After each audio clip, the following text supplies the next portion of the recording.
Talk the things, me comfy talk the things, you hear? Talk the things, me comfy talk the things, you hear me? Talk the things, me comfy talk the things. Me no business, me no care if them screw face, whoa. Talk the things, me comfy talk the things, you hear me? Talk the things, me comfy talk the things, whoa. Talk the things, me comfy talk the things. Me no business, me no care if them no worried me.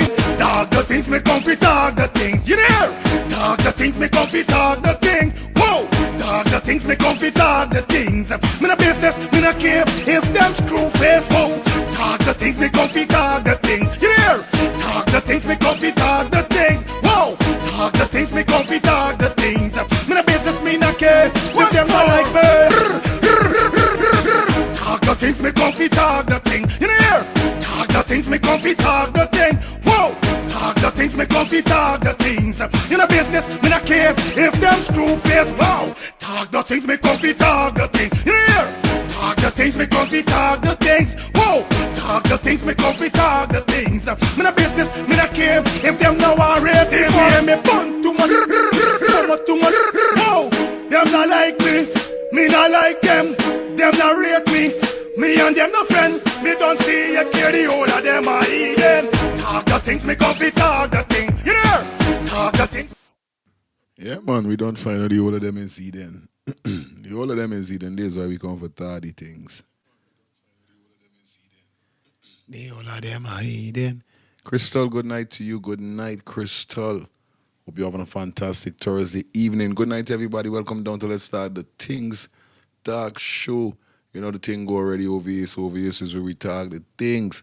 So you know we got some things to talk about definitely. Who you voting for? That is the title tonight. But you know we got also two more things for touch up and you know all a little piece of reason and these kind of things. But yeah, nevertheless, man, guys. Hope you guys having a fantastic Thursday evening. It's a cool and you know nice evening. Here in Atlanta, you know, the vibe is high, it's good. You know, I'm feeling a little boring, so I said I'll come live, see what you guys doing, cause you know you guys are my new friends, my new company. You know, so definitely, so like come on us, you know, let's see what's up, let's see what's going on. Um, Now I see the state.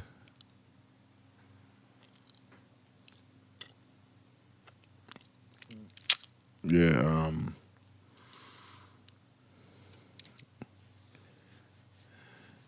Mr. Marak Rubai. I hope I pronounced his name right. Um,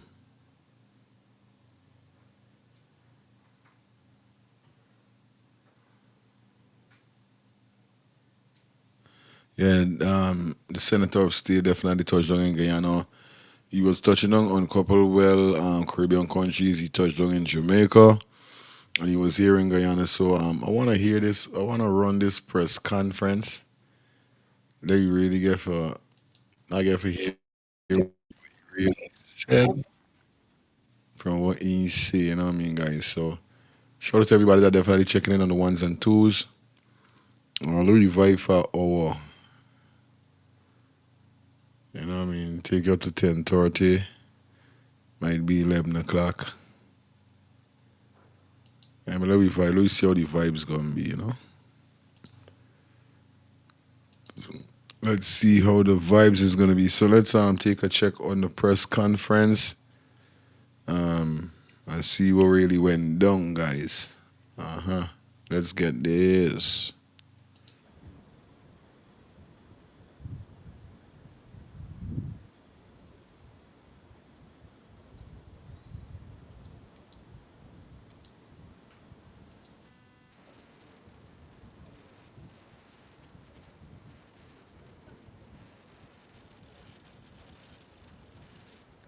Ladies and gentlemen, please I ain't join me in hearing nothing. standing as we acknowledge the arrival of His Excellency Dr.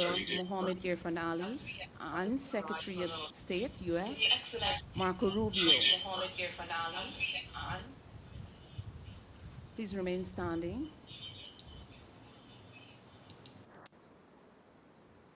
You may be seated. You will be witnessing the signing of an MOU between Guyana and the United States this morning. I now invite the Ministry of Foreign Affairs representative, Mrs. Peggy McLennan, to give an overview. Thank you, Marcia. Your Excellency, Mr. President, members of Cabinet, ladies and gentlemen, today, Minister of Foreign Affairs and International Cooperation, Hugh Hilton Todd, and Secretary of State Marco Rubio are signing a memorandum of understanding between our two countries to deepen security cooperation and address regional challenges, including countering narcotics trafficking and transnational organized crime. Under this mechanism, Guyana and the United States will strengthen information sharing, synthetic drug detection, transnational organized crime investigations and prosecutions, and military-to-military cooperation. Thank you very much. We now have the signing between the two nations.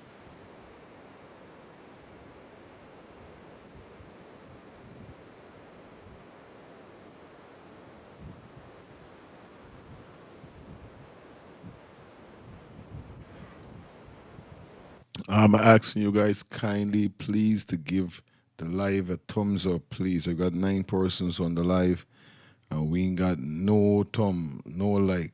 You know, what I mean, I know I just now come. I know I might be caught off guard, but please, as you guys check in, you know, what I mean, as you guys touch the screen for your laptop, whatever device you're using, and you tap into the live, just asking you guys to please give the video a thumbs up. You know. Yeah, thumbs up. That's what we're dealing with, all right?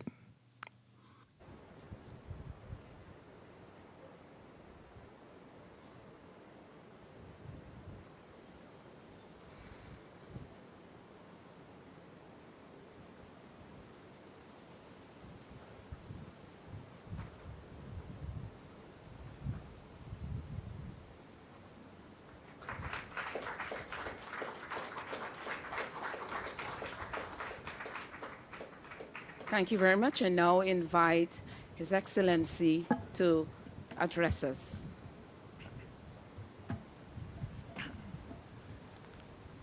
Good afternoon, all.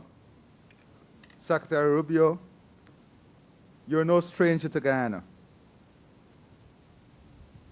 Secretary Rubio has been and continues to be a strong advocate for Guyana's development, democracy, and peace. He has consistently demonstrated his personal commitment to the international rule of law, democracy, and security. Guyana and the United States share a long bond of friendship and partnership. Indeed, the best of partnership are those built on shared values, mutual trust, and a commitment to the rule of law and international order. This is what underpins our bilateral relationship and friendship.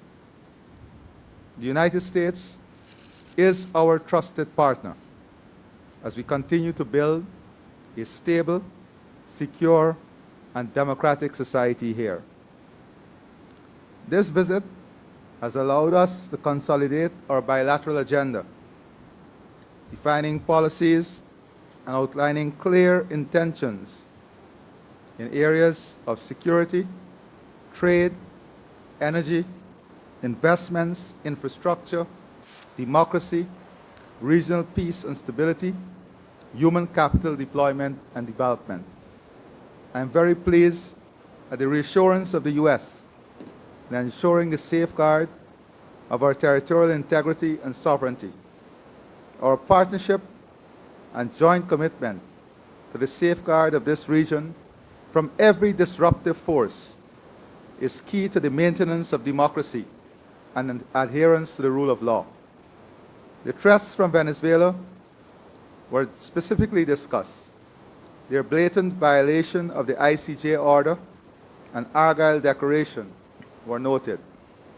Our joint commitment in enhanced partnership in combating transnational crime, inclusive of narco trafficking, human trafficking, money laundering, and all forms of smuggling is reflected in the enhanced MOU signed today. We have reassured our partner that we will continue to ensure all international and local labor laws are adhered to in the hiring of regional and international labor. Further, with our expanding healthcare system and critical shortage of human capital, we will explore areas of collaboration in filling existing gaps. We were able to identify key infrastructure that are also critical to regional development as possible areas for investment and development. We have committed to working closely together on the deployment of our energy potential, ensuring greater integration, value creation, and regional energy security, food security, and enhanced trade through joint initiatives to remove hurdles and expand existing areas of interest is key for both countries.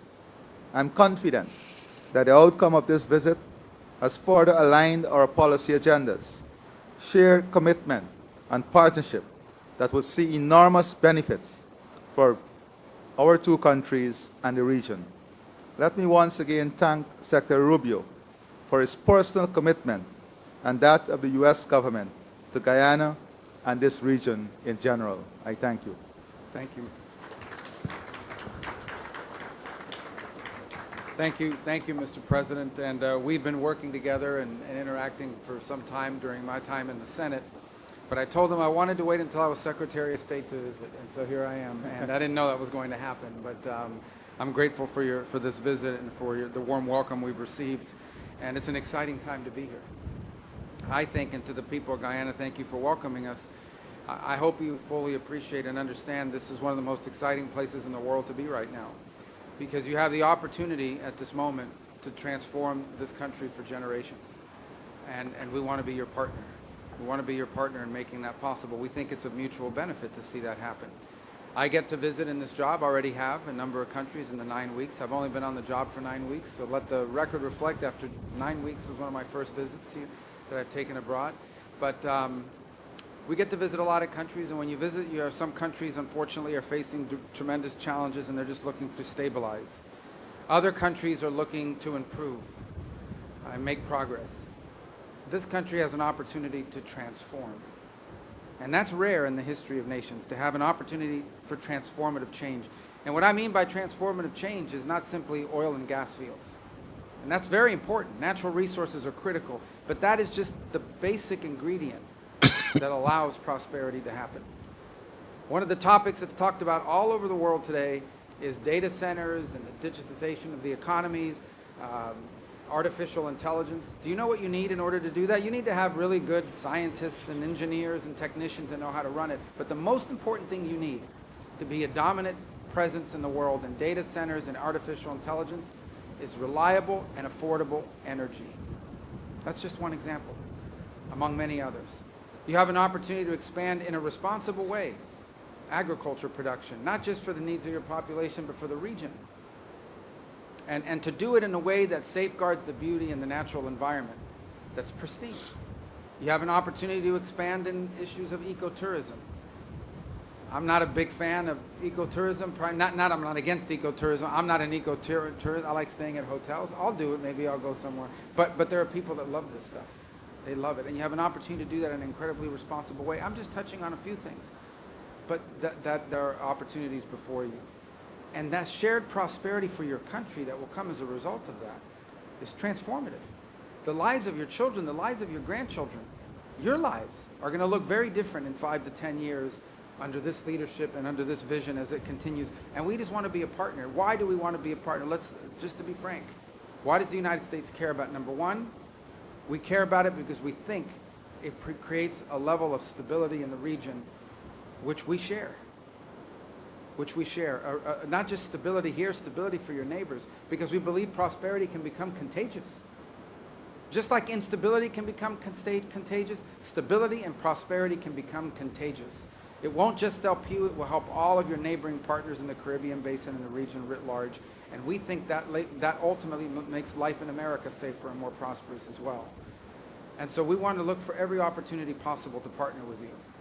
But the basic element of any of this, the basic element of progress and transformation and prosperity is always security.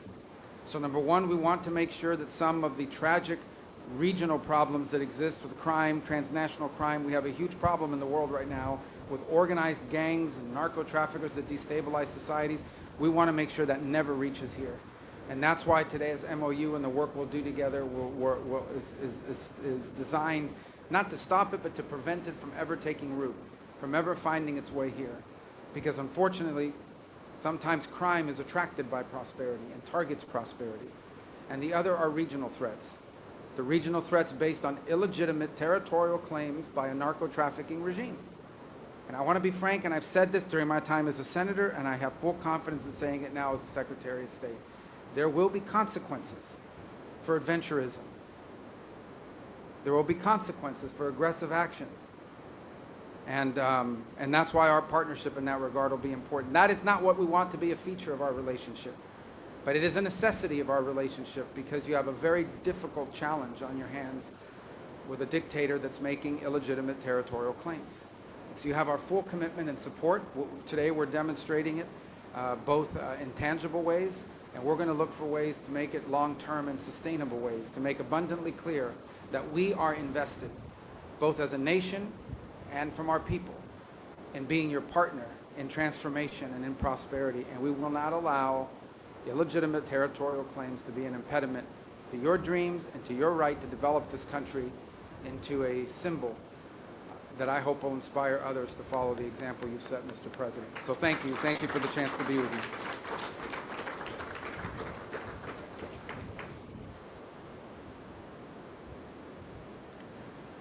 Thank you very much, Excellency and Secretary Rubio. Members of the media, in the interest of time, we will accommodate 4 questions. We will feed 2 questions from the local media and 2 from our visiting media. I recognize Stabrook News from the local media as well as Mr. Campbell from the local media.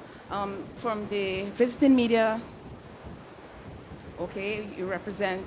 Good, great. And all right, we'll start with Marcel from Stabrook News. Hi. Good afternoon. Good afternoon. Marcel Thomas from the Stabrook News. You just spoke of consequences for aggressive actions and that the U.S. is Guyana's partner. Given Venezuela's unprovoked aggression towards Guyana, I want to know if your country would stand by Guyana militarily if Venezuela were to attack this country, and what would be the U.S.'s response? No, she make I laugh. She make I laugh because she asks a serious piece of question. Dear, you know what I mean? She asked a serious piece of question, and that's so crazy because, you know, Guyana need all the help they do need when it comes to this Venezuela situation. But let's continue.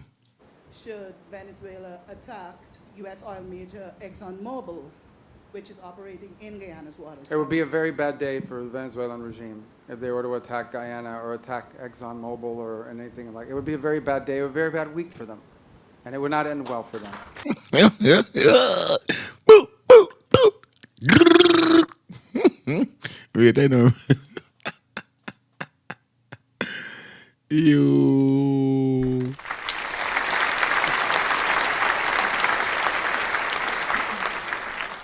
Mr. Senator. Mr. Senator. All right, I love this. It would be a very bad week or bad day. All right. I'm not going to get into details of what we'll do. We're not big on those kinds of threats. I think everybody understands, and I want it to be clear. We've made this clear repeatedly. I think the U.S. Navy today is making it clear and demonstrating our ability to. We have a big Navy, and it can get almost anywhere. It can get anywhere in the world. We have commitments that exist today with Guyana. We want to build on those, expand on those, and we'll leave it for the appropriate time. But suffice it to say that if that regime were to do something such as that, it would be a very bad move. It would be a big mistake for them. We now invite from our visiting media, please remember to identify yourself and the media host you represent. Hi, thank you. Hello, Mr. Hi. Secretary. Hello, Mr. President. Thank you for taking questions from us. We appreciate it. Humayra Pamuk from Reuters. Mr. Secretary, a Turkish student in Boston was detained and handcuffed on the street by plainclothes agents. A year ago, she wrote an opinion piece about the Gaza war. Could you help us understand what the specific action she took led to her visa being revoked?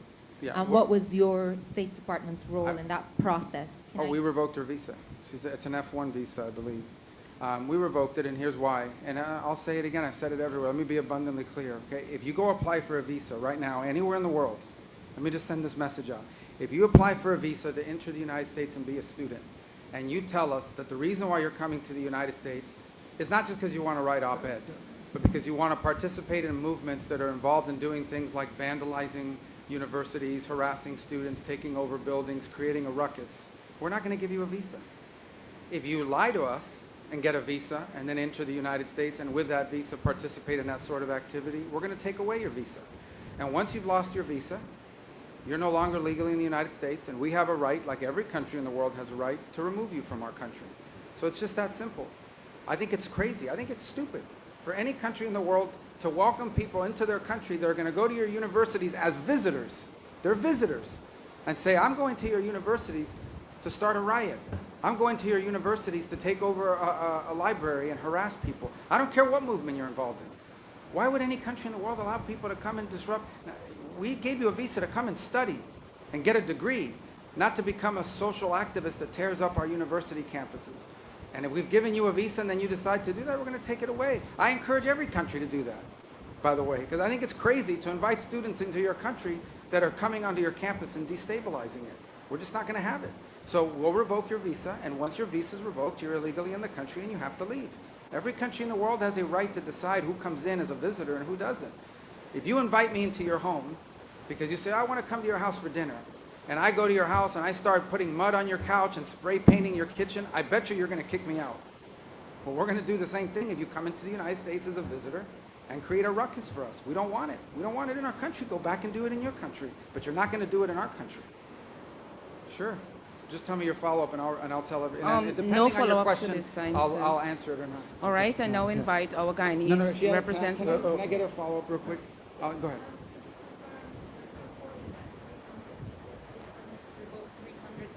Maybe Thank you. more. Might be more than 300 at this point. We do it every day. Every time I find one of these lunatics, I take away their visa. You're saying it could be more than 300 Sure, visas? I hope. revoked. At some point, I hope we run out because we've gotten rid of all of them. But we're looking every day for these lunatics that are tearing things up. And by the way, we want to get rid of gang members too. So Venezuela sent us a bunch of gang members. I'm sure you've heard of Tren de Aragua, Mr. President. Terrible gang, vicious gang. They flooded in there. Yesterday, just so everybody knows, yesterday, one of these gang members who was involved in New York City in attacking a police officer was deported back to Venezuela because they're now taking flights again, because of some strong measures we've taken. And this guy lands. This guy's a guy that attacked a police officer in New York City and laughed about it in court with a smirk on his face. When he gets off the plane in Venezuela, he's welcomed by this character named Diosdado Cabello. I don't know if you've heard of this guy. Yes. And he welcomes in hugging the guy. So does anybody have any doubt that these people are pushing these people into the United States to destabilize us in the region? Yeah, we're looking for people like this, and we want to get them out of the United States. Absolutely. Thank you. We'll now feed a question from Guyana. Thank you. Kurt Campbell, Newsroom. President Ali, you've already spoken about how President Trump's tariff plans for China ships could affect regional trade. I just wanted to know if in your trade talks today, if that issue was specifically discussed Yes. for Secretary of State Rubio. I can tell you. Oh, you were What asking him. I'm sorry. It's for both of you. What assurances can you give Guyana and this hemisphere in terms of stemming indirect consequences? Yes. Well, look, the goal the president has in doing so is we need to have an ability to build ships in this world that don't just come from China. Okay, I think it's just dangerous to have one country in the world building all the ships. I assure you that, and we don't want a war, but I mean, they're not going to build ships for us if we get in trouble, right? So we need to have alternatives to Chinese shipping. We're trying to create a market and a demand for alternatives to Chinese shipping construction. And I'm the first one to admit that the United States made a terrible mistake when we deindustrialized and we allowed all these industries to leave our country and go to other places. Now we're paying the consequences, but we have to fix it.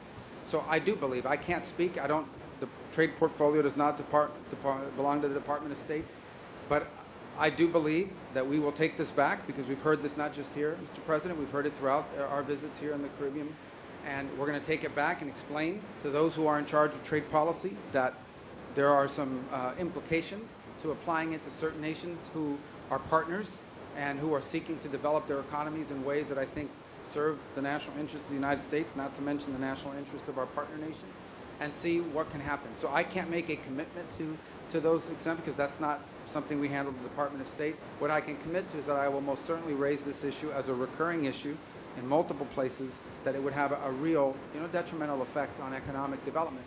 Maybe in 10 years it won't be an issue because there's been some diversification, maybe in 5. But right now it would be problematic. That message I'll take back to Washington and to my colleagues that are handling the trade portfolio, and and we'll see how the president decides to proceed. But rest assured, we will take that message back. Yeah, just to echo the sentiments that, yes, we did discuss it, and the region would have raised it also.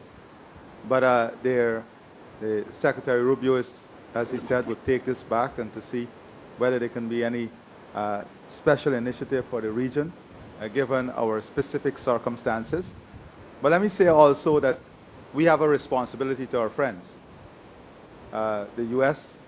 is a great friend of ours. The U.S. would have made it very clear that they're ready to stand by us in our development, in our economic expansion, in our security, and in our defense. And I would say very boldly that such friends must have some different and preferential treatment, because a friend who will defend me when I need a friend to defend me must be a friend that enjoys some special place in our heart and in our country, and that will be the case. Thank you.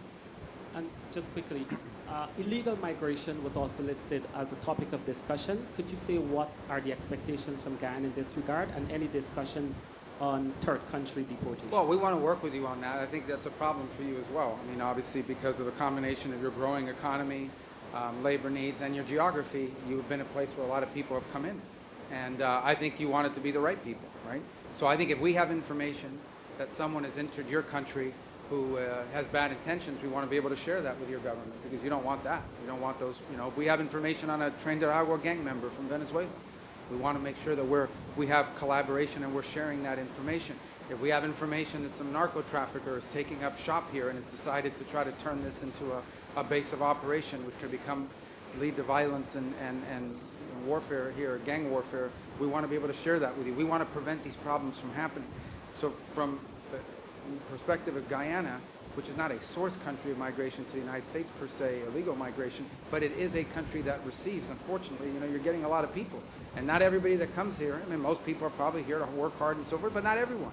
So if we have information that someone is in your country that we know is a bad person, we want to be able to share it with you. We want to be able to share it with you very quickly. So that sort of information sharing, it has to be a cornerstone of this security agreement that we signed today and want to continue to expand upon. We will now feed our final question from our visiting media. Thank you so much. Vera Vera Bergengruen with Wall Street Journal.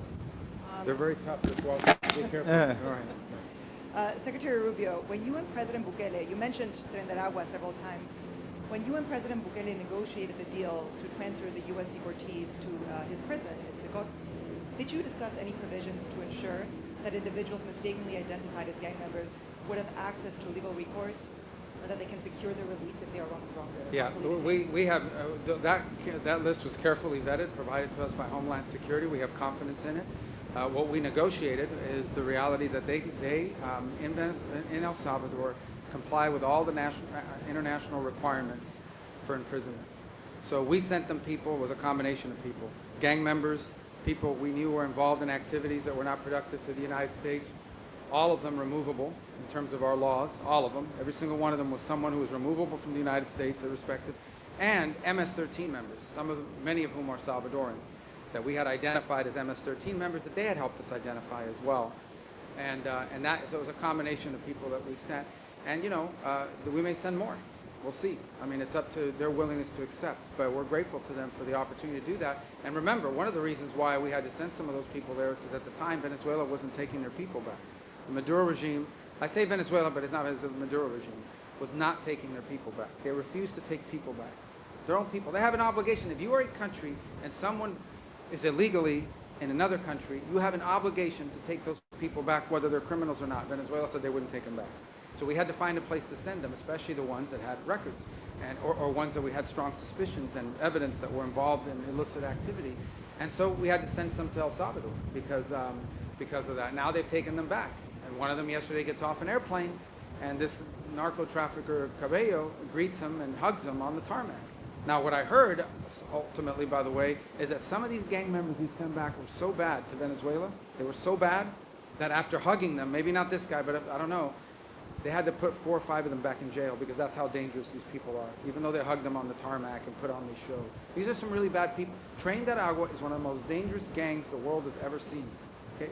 When they were held temporarily in Guantanamo while being transferred to Honduras, because that's when the Venezuelans picked some of them up, the Marines at Guantanamo said these are some of the roughest people we've ever interacted with. They were worse than the Al-Qaeda guys that were in their jails. Think about that. So that's who we're getting rid of, and we want to get rid of more of them. Ladies and gentlemen, members of the media, this brings the end to our media conference, and I would like to invite His Excellency and Secretary Rubio for a photo op right on the stage.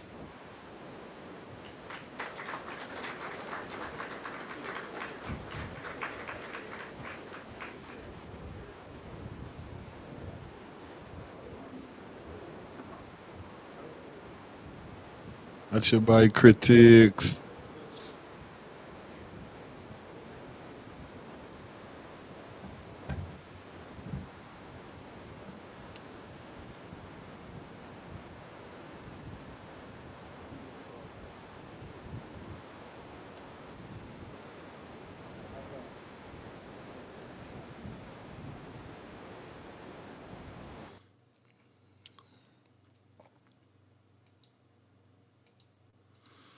Well, so far,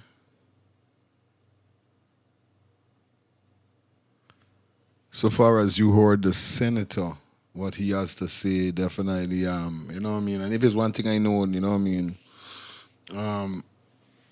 You know, there are a couple Caribbean countries that he's going to be visiting and definitely explaining what's going on and so forth, you know? But nevertheless, man, it is what it is at the end of the day.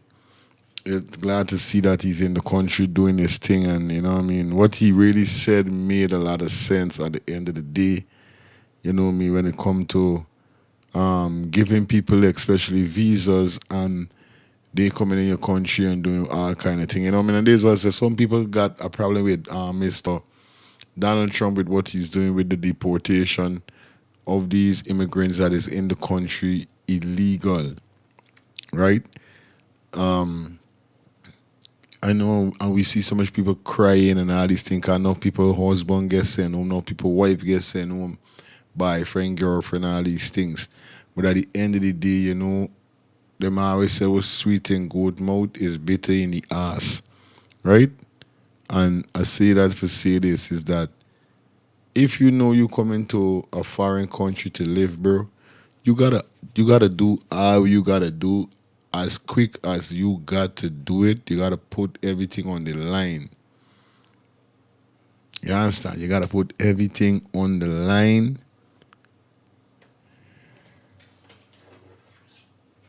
And get where you gotta get.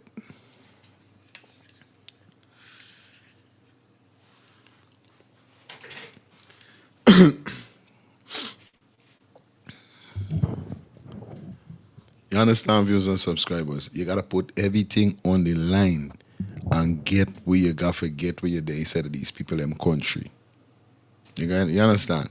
A lot of we, and I'm not even speaking about Guyanese people alone. I'm speaking about people from all different countries that come to America. You understand? And this is why I sit down a day and I say to myself, I start out, why these other countries, some of these other countries, it's so hard to get to like the European country, like Canada, England, and these kind of things, you know. It's hard for certain people get into these people country, and it's so strict when you get into these people country, right? But it look like, I don't know if it's the government of America that is allowed this slackness with these people, them that people from all around the world is come to America, know them coming to these foreign country. All right, America, the land of opportunity. A lot of persons come to America to change their life, to be somebody, to do better for their family, their children, and these kind of their siblings and these things, right? We understand though. But those scrap, you're coming to America and you know you're illegal in the people in country. Do what you got to do and get yourself set. You know what I mean? Do what you gotta do and get yourself set. You're in this place, it's a 2, 3, 4, 5, 6, 7, 8 years. Wasting time. If you know to yourself that you're gonna come to America for waste time, don't come to America. It makes no sense. You understand? Don't go to these countries and waste time. You think I come to America for bubble? Me come to America for bubble and play? I come for look fit and do what I got to do the right way and get me things and do what I got to do. But then got some people that come to America and like they just get lassie-gaty, you know? Lassie-gaty called just like that. Forget that they got family home. Forget that they're doing something. Forget that they got set themselves. Every day you catch up on social media, you're posting back, you're going out, you're finding money for buy clothes, you're finding money for buy shoes, but these same money, you don't find any money for make sure you get your papers, get your citizenship, and get these things. You aren't doing that, but you're finding money for find everything else. And you're there in the people in country, wasting time. Then when a sad man like Donald Trump take over and he kick the ball and say, hey, boy, ball game time now. I want everybody clean up. I want you to clean them up. You're crying, you're bawling. The people them start call Donald Trump all kind of names, start dissing because why the man know what he's doing. Because they got a lot of immigrants in the country that doing the most fucking stupidness, like you just heard the senator just now say. You just hear the senator state just now say. You say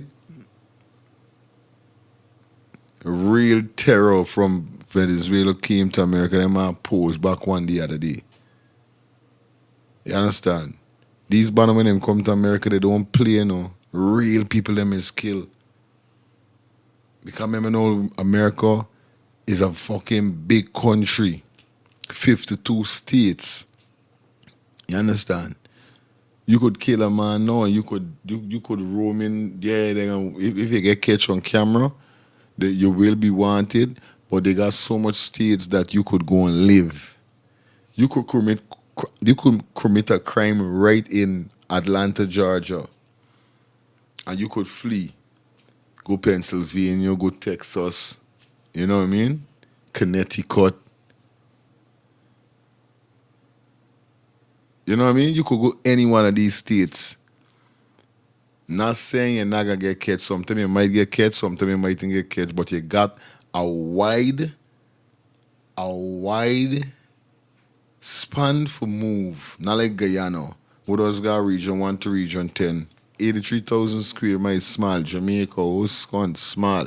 Trinidad and Barbados and these Caribbean islands, small. So when you do crime in these Caribbean islands, you got to leave the country, leave the island. In America, you see, you got to leave America. You just got to leave the state. It's a difference. So the amount of people them that come into America and doing all kind of fucking craziness is a love. Is a love. So if you see that Donald Trump put this in place, whereby he's clearing up the place, getting rid of these people them that does the he's so holding down the place. This is why I tell some people, I don't care what nobody say. You could talk all the way you want to talk about America. You could talk all you want to talk about America. If it's one thing I know, is America everybody want to come. I don't know what this place do to people. I don't know what this place gap on people. But everybody wants to come to America. You don't hear nobody boasting about going nowhere else, whether it's England, Canada, Japan, German, Australia, none of these other countries. America. Down to the artists. Down to the artists. The dancehall and reggae artists. These banners them could get visa for go England and Canada and German and Russia. When you get a visa to come to America, you're the most happiest man in the world. Look at Bunty Kid, look at Beady Man, look at Vibes Cartel. When you come to America. But like we said, who you voting for? 2025 election, Guyana election. Now this election is a very serious election that's coming up. And I want some people there put them meditation and know what's going on. You understand? Go out and vote. But who you really want to see controlling the country? Who you really want for hold down the place? There's the question.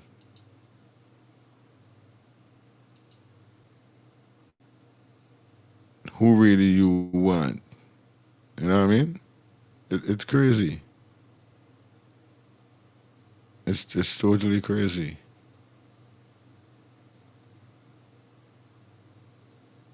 Yeah.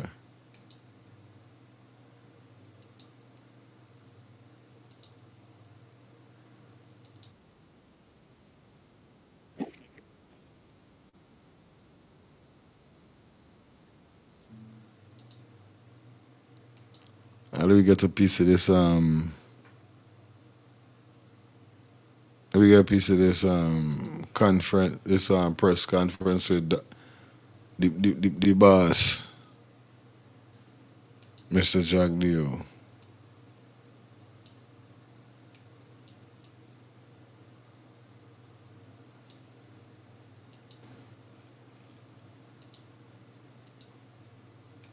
Secretary Rubio here, but their press conference finished.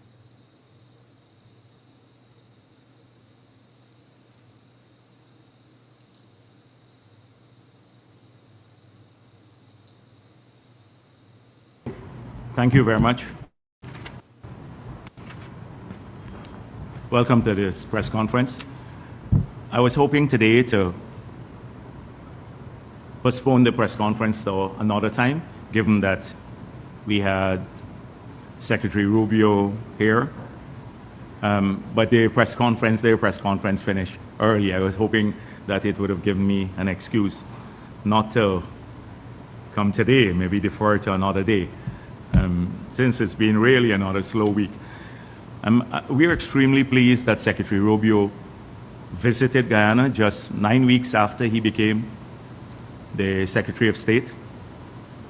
As he himself pointed out, Guyana has a strong relationship with the United States of America, and there is a mutual commitment to grow that relationship.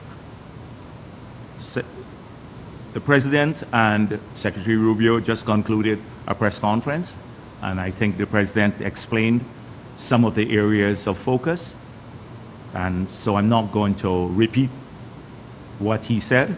And the Secretary himself pointed out several issues that are of great interest to Guyanese here and abroad, particularly as they relate to our security and the preservation of our territorial integrity. And we are extremely grateful to the government of the United States of America for its strong support on the border matter, its commitment to recognize the 1899 award, arbitral award, as the final and complete satisfaction of the process of the demarcation of our borders, which took place in 1905, that settled the matter of our borders, and there is strong support to ensure that that border is respected. So we're extremely grateful for that. In the discussions that we've had with the Secretary of State, a number of issues were raised in relation to Guyana. The President may not have had time to elaborate on all of those, but I'm sure at some point in time he will do so. We spoke about the exciting future for Guyana, the necessity of planning that future carefully. The Secretary himself pointed out that what we are engaged in here in Guyana now is a transformational process. It's a once-in-a-lifetime opportunity. And the decisions we may make today, that they will live with this country for the next 100 years. And that it's important that those decisions are made in a manner that enhance the welfare of people. And we pointed out to the Secretary of State the huge opportunities in the oil and gas sector, but also our intense focus on several new growth poles to create the prosperity of the future. We're committed in ensuring that the economy is developed in a balanced way, in a diversified way, so that we don't suffer future shocks because of the volatility in global markets in the oil and gas sector, that we maintain our prosperity long after oil has peaked and it starts to decline. And the only way to do so is to ensure that right now the infrastructure, the policy, and the investments are put in the new growth areas. We have outlined what some of those growth poles are for future prosperity for Guyana. No other political party has done that. And we have pointed out how we are stimulating investment flows in these areas so the jobs of the future, the income of the future, the revenue of the future will come equally from those sectors as they would come from the oil and gas industry. And so we discussed this at length. We discussed the long road that we have traveled from the past when we had an unsustainable economy where debt service dominated, well, took up 100% of revenue under the PNC, APNU, AFC, and to a situation now when we have one of the most sustainable macroeconomic framework in the world. Our macro fundamentals are so solid, they're better than most. In fact, I can think almost every developed country in the world. And therefore, our capacity for financing new projects in the future without burdening future generations of Guyanese with a repayment schedule that would harm their possibilities to prosper or affect our development, the development pathway of the country, would be limited given that solid macroeconomic fundamental that we've had. The PPP has had to contend in office with this burden, which although we were trying to transform Guyana, we lost many development opportunities, money that should have gone to healthcare and education, and the stimulation of the economy in the 90s and the early 2000s went to paying debts that were taken by a generation long before who lived above their means in the PNC. And therefore, we lost opportunities for development. But you had to deal with it as a country, and we dealt with it. So a lot of issues were discussed in the bilateral engagements. The Secretary of State pointed out what they're doing in the United States of America and their approaches to various issues. So we are extremely grateful for the visit. We think the visit will enhance our relationship.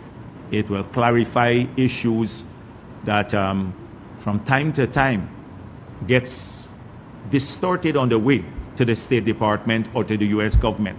That direct engagement will ensure that those who are deliberately distorting what we stand for, many of them live abroad and some are here, some are from the opposition, that they will not succeed in doing that. We're not whitewashing what we are, but we want the facts to be known about the PPP and the government of Guyana. So we're very pleased that the visit has allowed us to not just to have that engagement, but to create that mechanism that there would be no distortion as to what's going on in Guyana. What our motives are, what our goals are, what our aspirations for our people are. There'll be no doubt about it.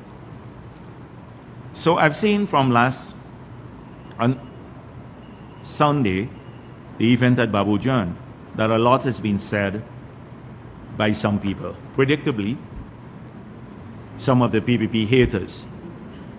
And the other group of PPP haters, they just fell silent. So the ones who had to come out said that the PPP is scared. Now, when you look at the gathering, it's the biggest political gathering in the country since the last elections. And it comes on the back of similar activities that we've had in the course of this term in office. We've had the largest Congress for any political party. Over 3,000 delegates and observers. No other political party has done that. Considering that the delegates are just representatives of broader political groups. We've had several engagements with over 15,000 young people joining the PYO. And now we've just had over 10,000 people at Babu Jan. And these are people, if you look at it, a lot of them, the majority came on their own. They drove up, they were enthusiastic, they were happy, not sour looking, like some political events you see sour. They didn't cut a lime and do a walk on people. They were all pleased with being there, they were happy with our achievements, and it was a gathering that looked like Guyana. People of every race going there to listen to our message. So the ones who are saying we are scared, it's a reverse psychology. They are scared. Some are shocked into silence because they're hoping it would be a dodo affair like they often have, a dull, uninspiring, poorly attended event with people of one race, and they would have been very happy. We wouldn't have been scared if that happened, but they were shocked into silence. And then when you look at the gathering, you saw something that personally warmed my heart, because almost half of the people there were young people who are connected to the party and its message and the programs for the country. Not many political parties can get a lot of young people to come out. Definitely now the PNC, look at their protests or whatever they have activities.